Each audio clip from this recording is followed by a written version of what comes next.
The airport terminal was buzzing with the chaotic energy of travelers darting to their gates, suitcases rolling along behind them, checking their phones for the latest flight updates. Amongst them was Marcus Reed, a self-made millionaire and the proud CEO of a thriving tech company. Dressed in a sleek, understated suit, Marcus moved through the terminal with an air of quiet confidence. He wasn't one to show off his success, and he certainly didn't flaunt his wealth, but that didn't mean he would tolerate disrespect. Have you ever experienced something similar?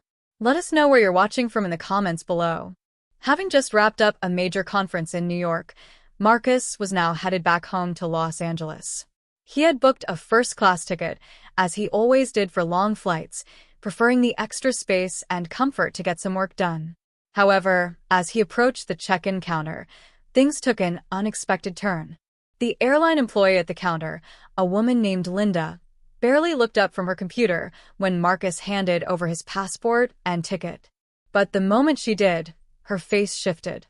She glanced at him, then at his ticket, then back at him, raising an eyebrow. "Sir, are you sure you're in the right line?" she asked, her tone carrying just the right hint of condescension. Marcus nodded politely, but firmly. "Yes, I'm checking in for my flight." "First-class ticket?" Linda pursed her lips, seemingly unamused. "First class is for premium travelers, sir," she said, speaking slowly, as though he wouldn't understand. "This line is for business and first-class passengers only." Marcus tilted his head slightly, maintaining his composure. "I know. That's why I'm here," he replied. Linda hesitated, forcing a tight smile. "I see," she said, though doubt lingered in her voice. She glanced back at his ticket, then began tapping her keyboard unnecessarily, as if searching for a problem. After a few moments, she let out a fake sigh, as though disappointed by the situation. "Unfortunately, sir, it seems there's an issue with your ticket." Marcus raised an eyebrow, clearly intrigued. "An issue?" he asked. Linda nodded, her fingers clicking away on the keyboard. "Yes, it seems your ticket has been downgraded to economy class." A silence stretched between them. Marcus's jaw tightened. He knew exactly what was happening. This wasn't the first time he'd encountered this kind of blatant discrimination. He had worked tirelessly to build his company from the ground up, facing doubters every step of the way. He had earned his place in first class, and yet here he was, a paying customer, a CEO, being treated like he didn't belong. Taking a deep breath, Marcus wasn't about to lose his cool, but he wasn't about to let this slide either. "I booked a first-class ticket," he said, his voice steady. "I paid for it. So, unless you can explain why my ticket was downgraded, I suggest you fix this." Linda pressed her lips into a thin line. "I'm sorry, sir, but the system has already been updated," she said. "If you want to fly first class, you'll need to purchase a new ticket." Marcus narrowed his eyes. "So, you're asking me to pay twice for the same seat?" he said, his voice tight with disbelief. She simply shrugged. "It's our policy." Just then, another passenger approached the counter. A white man in his 50s, dressed in an expensive suit with gold cufflinks. Before he even spoke, Linda's entire demeanor shifted. "Good evening, Mr. Lancaster," she said, suddenly all smiles and warmth. "Checking in for first class?" Mr. Lancaster nodded, handing over his ticket. Linda barely glanced at his information before cheerfully telling him, "You're all set." "Enjoy your flight, sir." Marcus clenched his jaw, knowing exactly what had just happened. He could have walked away, taken the downgrade, and sat in economy. He could have let Linda think she'd gotten away with it. But that wasn't who he was. Instead, he pulled out his phone and made one quick call. It didn't take long before someone picked up on the other end. "Hey, it's Marcus," he said calmly. "I need a quick favor."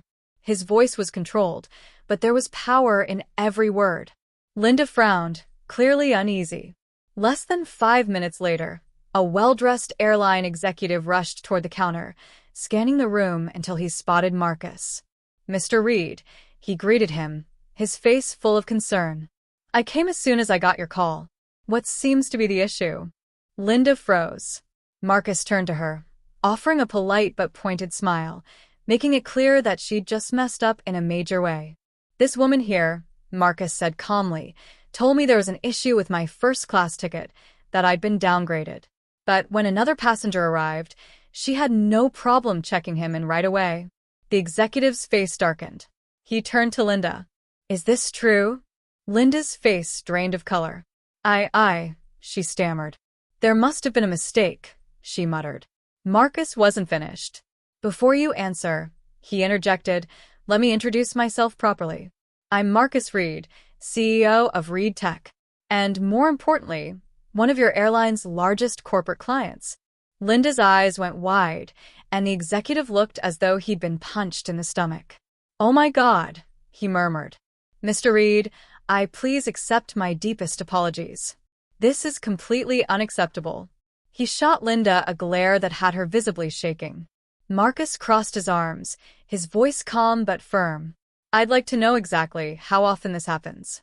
Because if I find out this isn't an isolated incident, I won't just stop flying with this airline. I'll make sure my entire company and all our partners do the same." The executive quickly assured him, "Mr. Reed, I assure you, we take this very seriously." He turned to Linda, his voice cutting. "Step away from the counter now." Linda looked like she was on the verge of tears, but she obeyed. Marcus sighed, then turned back to the executive. "Now, about my seat."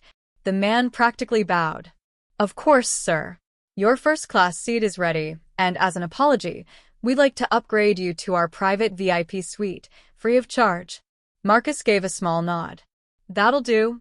As he walked past the check-in counter toward the VIP lounge, he didn't bother to look back. He didn't need to. He knew that karma had already taken care of the rest. That day, Marcus didn't just reclaim his seat, he made a statement. A statement that respect isn't determined by appearances, that money doesn't dictate character, but rather, character determines success. And most importantly, some lessons are learned the hard way. If you enjoyed this story, make sure to like, comment, and subscribe for more inspiring tales. Together, we can spread valuable lessons that remind us all of the importance of humility, respect, and human connection. Thanks for watching, and have a wonderful day.